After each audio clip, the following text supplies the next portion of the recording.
Guys, this is Don Lubughaw. Welcome to my YouTube channel. Sa hindi pa nag-subscribe sa aking channel, please subscribe. Ito ang buhay namin sa Canada. Guys, nandito ako sa park. Pero sa halip na mag-booking, mag-jogging or something na recreational, ang ginagawa ko dito guys is treasure hunting.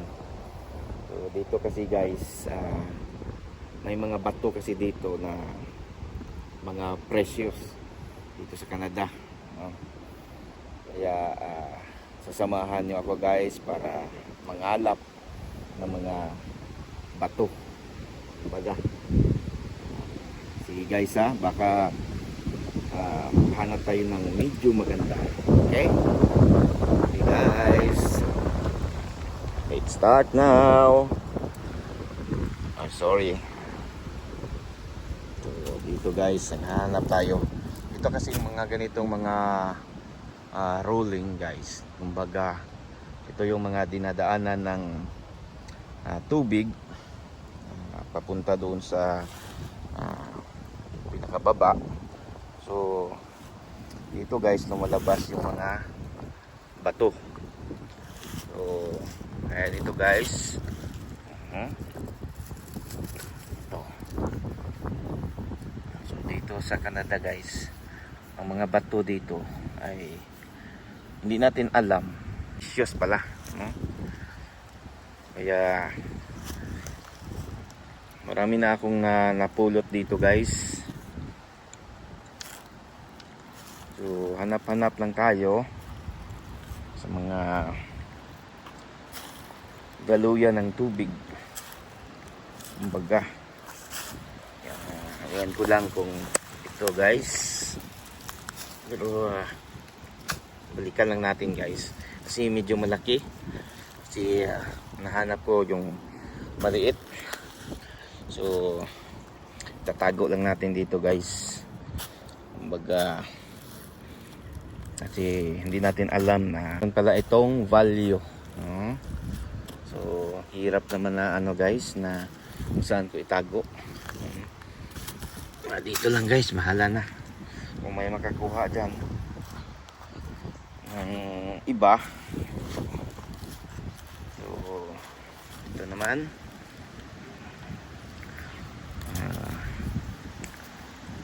try natin guys, so ilalagay ko lang dito sa aking bulsa. Marami na ako dito guys. Kumbaga, para at least kung may magpunta dito guys, na anong ginagawa ko, ano lang, parang wala lang, diba? So hanap pa tayo guys ng mga batong kalain natin ay bato lang, pero yun pala may value. Kahit na quartz lang guys, pera na rin yan. Kahit na cents lang, hindi lang muna tayo mangarap ng yung talagang diamond, kumbaga. Pero baka kahanap tayo dito guys. So ito kaya guys,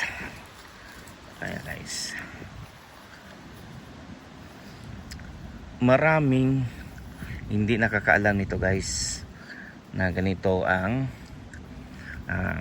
diskarte, lalo sa mga Pilipino.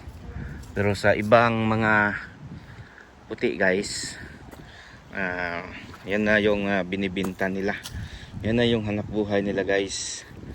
Kumbaga, ano kasi guys, doon sa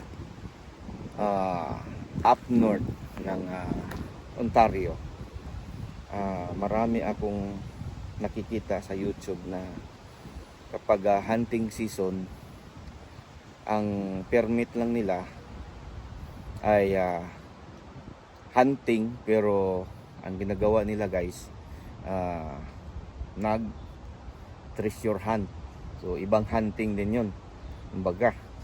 So dito is a public park, kaya okay lang na papasok tayo.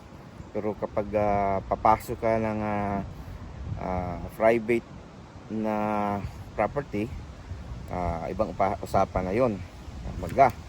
So ang nangyayari, dahil may permit sila for hunting sa mga deer or yung moose, habang meron silang pinapaputok, pero meron ang ginagawa nila, nakakalkal sila ng mga bato ng mga hinahanap nila.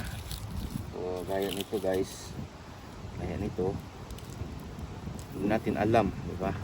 So nakikita ko sa kanilang YouTube channel, mga ganito lang guys, pero yun pala, hindi natin alam, meron palang value. So ito yung ginagawa natin guys, may pira sa bato, kumbaga. Ang problema lang ngayon, nagtatago si bato. Yun ang mahirap guys, dahil si bato ay nagtatago. Pero dito guys, sa Canada guys, may pira sa bato. Kaya guys, sabahan nyo ako sa aking YouTube channel, yung paghahanap ng bato. Hindi yung bato na nagtatago ngayon dahil may arrest warrant ng ICC. Pero itong sa atin guys, hanap buhay ito. So ito yung lugar kung saan ako nangangalap ng mga bato. Hindi natin alam, yun pala precious guys. Kasi iba talaga dito sa Canada, marami kasing mga minerals. So kahit na mga bato-bato guys, mayroon pala yung mayroon palang ito guys, di ba? Di ba? Tingnan mo, wala nga siyang pero meron na palang value yung mga ganitong bato. So ito lang guys, ginagawa natin pag treasure hunting guys ba. Wala naman tayong ibang ginagawa. So sa susunod guys, ipapakita ko pa sa inyo yung aking mga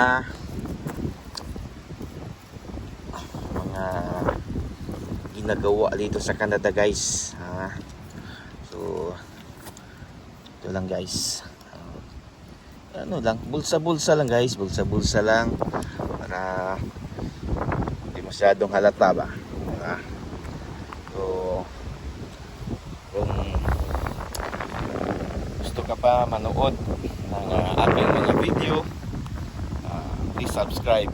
Don't go bughaw. Ito ang buhay namin sa Canada. Bye!